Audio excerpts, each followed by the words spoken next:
बिट्टू की भैंस बबली कुएं में गिर गई। कुएं में पानी तो ज्यादा नहीं है, पर बबली बेचैन हो रही है।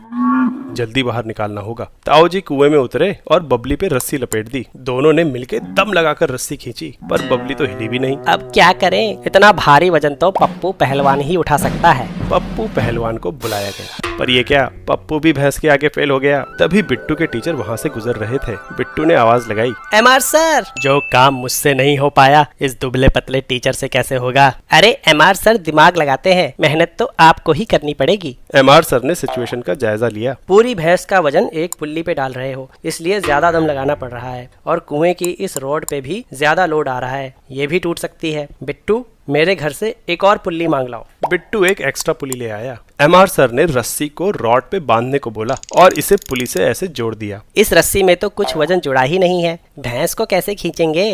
भैंस को इस दूसरी पुल्ली से ऊपर खींचना होगा, और ये पुली इस सेटअप में यहाँ पे फिट हो जाएगी। लेकिन ऐसा करने से क्या फर्क पड़ेगा। जब रस्सी से कोई वजन उठाते हैं तो उसमें एक फोर्स यानी टेंशन क्रिएट होता है, जो कि लगने वाले वजन पे डिपेंड करता है। और रस्सी की एक खास बात होती है कि अगर इसका मास लोड से बहुत कम है तो हम इसकी पूरी लंबाई पे टेंशन बराबर मान सकते हैं। मतलब अगर रस्सी पे भैंस नीचे की तरफ mg फोर्स लगा रही है तो रस्सी का कोई भी भाग ले लो, उस पे टेंशन mg के बराबर ही होगा। अब भैंस को अगर दो रस्सियों से खींचें तो ये टेंशन दोनों रस्सियों में बराबर बढ़ जाएगा, मतलब आधा आधा। अब यहाँ एक पुली लगा दो तो ये दो रस्सियों का काम एक ही रस्सी से हो जाएगा। एक गौर करने वाली बात है, टेंशन एक पुलिंग फोर्स है, मतलब ये हमेशा रस्सी से जुड़े ऑब्जेक्ट्स को पुल करता है। जैसे कि एक ही रस्सी पप्पू को भी आगे खींच रही है और भैंस को ऊपर भी, इसलिए भले ही रस्सी एक है लेकिन रस्सी के दोनों सिरे अभी भी पुली और उससे जुड़ी भैंस को ऊपर ही खींचेंगे। हमारे सेटअप में रस्सी का एक छोर रॉड पे लगा है और दूसरे छोर पे पप्पू पहलवान पुलिंग फोर्स लगा रहा है। अगर इस फोर्स से लग रहे टेंशन को टी मान ले तो इस पुली पे ऊपर की तरफ 2t की फोर्स लग रही है। अब अगर भैंस को कांस्टेंट वेलोसिटी से ऊपर लाना है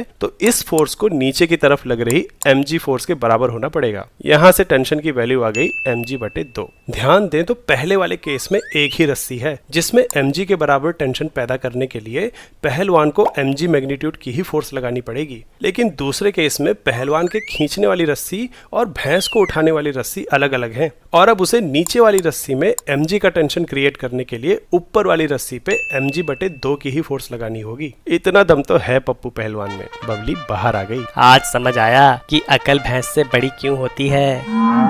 वैसे एक बात बताओ, कुएं की इस रॉड पे दोनों केसेस में बराबर फोर्स लगेगी या अलग अलग? अगर जेई या नीट की तैयारी कर रहे हो तो फिजिक्स वाला के बैचेस चेकआउट करो, लिंक चैनल पेज पे है, और इस कूपन कोड को इस्तेमाल करोगे तो डिस्काउंट भी मिलेगा।